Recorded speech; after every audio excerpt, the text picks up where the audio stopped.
We start off this chapter with an intense staring match between the two groups. Group 1 is filled with main character aura, while the other group is filled with random NPC aura.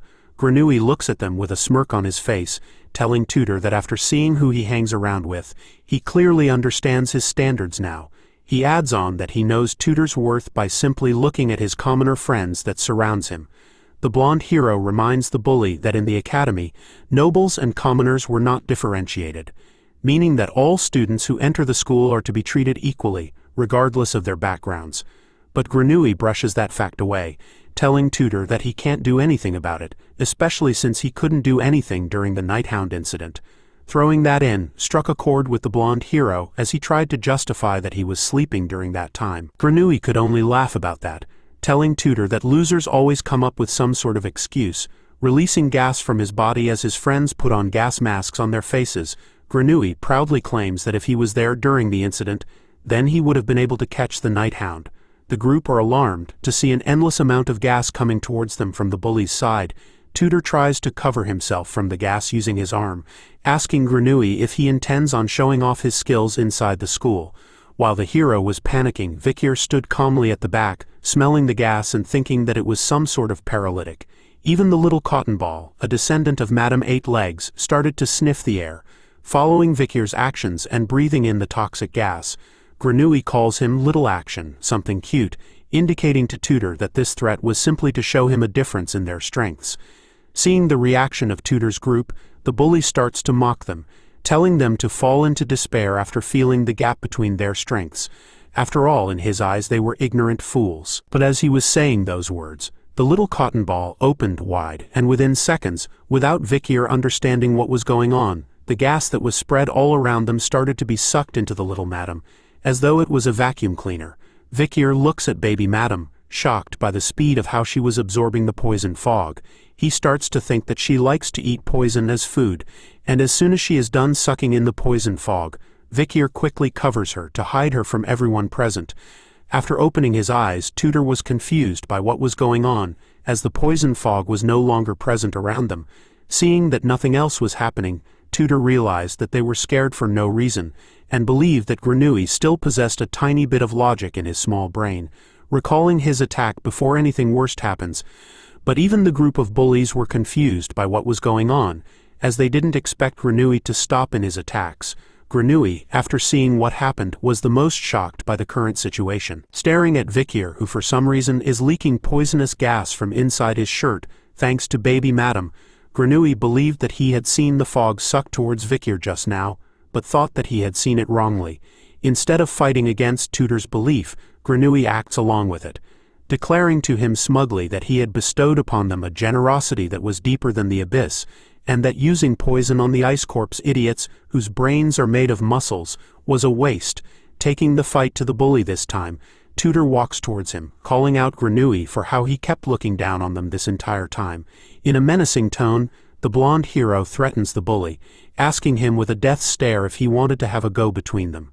He marends them about the team event that was in the upcoming midterms, and declares that the team with the lower score will run around the academy naked. Hearing that, Granui easily agrees with the bet. He turns away, all smug, and accepts Tutor's proposal, as he couldn't wait to see them all become the laughing stock of the academy, something fun to watch.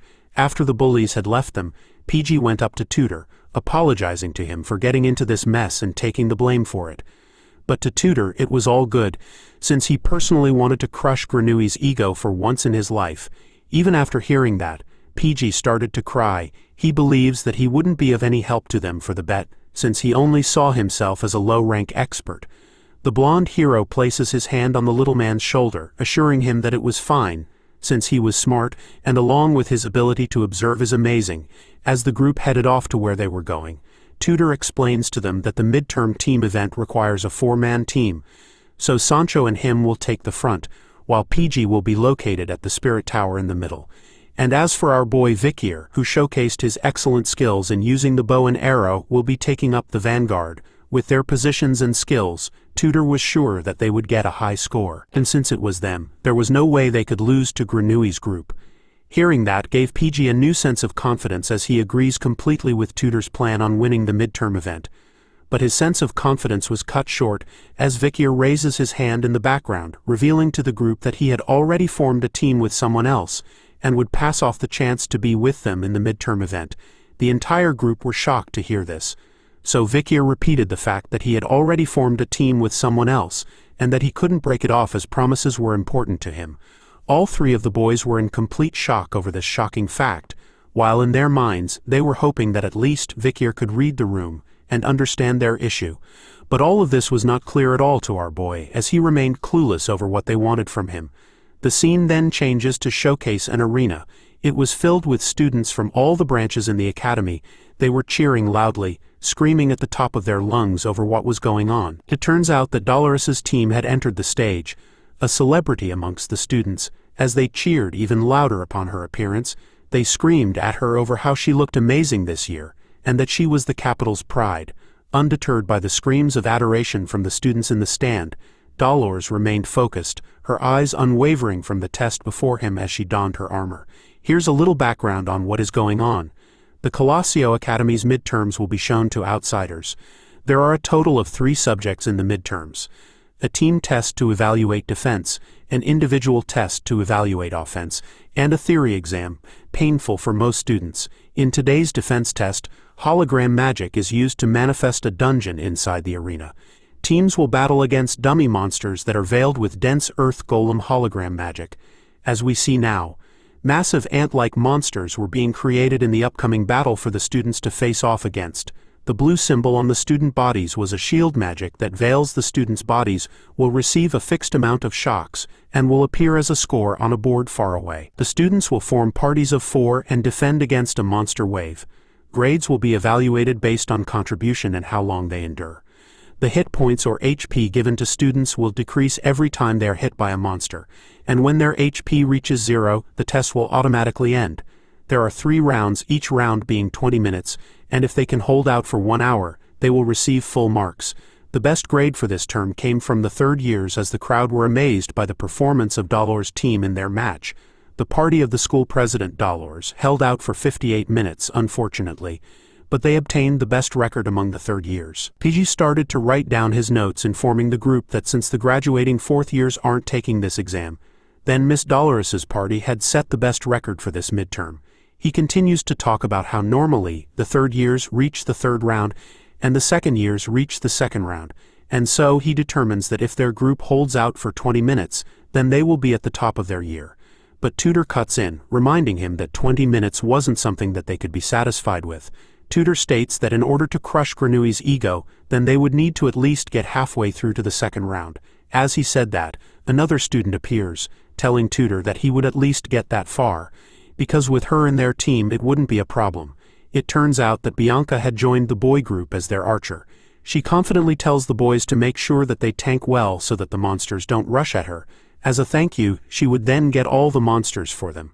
Sensing the arrogant tone in her voice, Tutor reminds the archer that this was a team event, not a 1 princess and 3 slaves event. And with his naked body on the line, he wanted her to act appropriately, and with sincerity. Bianca tells him that she herself didn't want to see his naked body either, as her eyes will rot if that happens, so she urges him to do well during the event. Sancho cuts into the tense atmosphere, reminding them to fight the enemies in the arena and not each other. The two of them quickly stopped their fighting, annoyed at one another, while PG was thinking to himself that the two of them, Tutor and Bianca, surely don't get along. Staring at the sky above them, PG wonders why Vikir had to join a different group. As he was thinking of him, we turn to Vikir, who speaks out loud that he doesn't like to be the center of attention. He stands in a commander-like stance, telling the people before him that even though some stuff had happened that resulted in him getting some attention, he figured that it would be bad if he receives any more than this. So he tells the people to go crazy, to the point that he didn't have to do anything. 3 familiar-looking people responded with the same words, "We will protect you with everything we have so you do not have to do anything, my liege." It turns out that the group Vikir had promised was the triplets of the Baskerville family. Once again, we'll call them high, middle, and low, from top to bottom as their names to make things easier. All 3 of the brothers were excited, as this was their first mission from their liege, so all 3 of them knew that they needed to do well. Meanwhile, the original boy group were stunned to see who Vikir had teamed up with without them. As they were watching him, the bully makes his appearance again, calling Tutor a bastard while believing that he had ditched the commoner Vikir, and recruited Bianca from the Usher family, an obvious thing in order to win. But even after seeing the new team, Grenouille de Leviathan was still confident that it would be impossible for him to win against them. After all, he himself had recruited an ace on their team. Another familiar person makes her appearance, calling Grenouille as Gregru, and telling him to stop laughing so wickedly. The bully looks back and quietly corrects her, saying his name is Grenouille. He even tells her that she should be grateful that a commoner like her had been accepted into their group. Sinclair wasn't inclined to do so, but assured him that as their new team member she would do her best for their grades. But once again, she messes up in pronouncing Grenouille's name, making him angry as he corrects her once again. While she remains curious about which group Vikir had joined, Grenouille leads the team confident that his group, Group 69, would take the #1 spot amongst all the first years, while in Group 108 was Vikir and the triplets Team Baskerville. In Group 109 was the original boy group, with backup Bianca. Leading them was Tutor, hyped over the upcoming test. The midterms of the first years have begun. Thanks for watching the latest part from the voice of Manhwa. Subscribe for more content and don't forget to comment below what you want to see in the future. Like and share for more.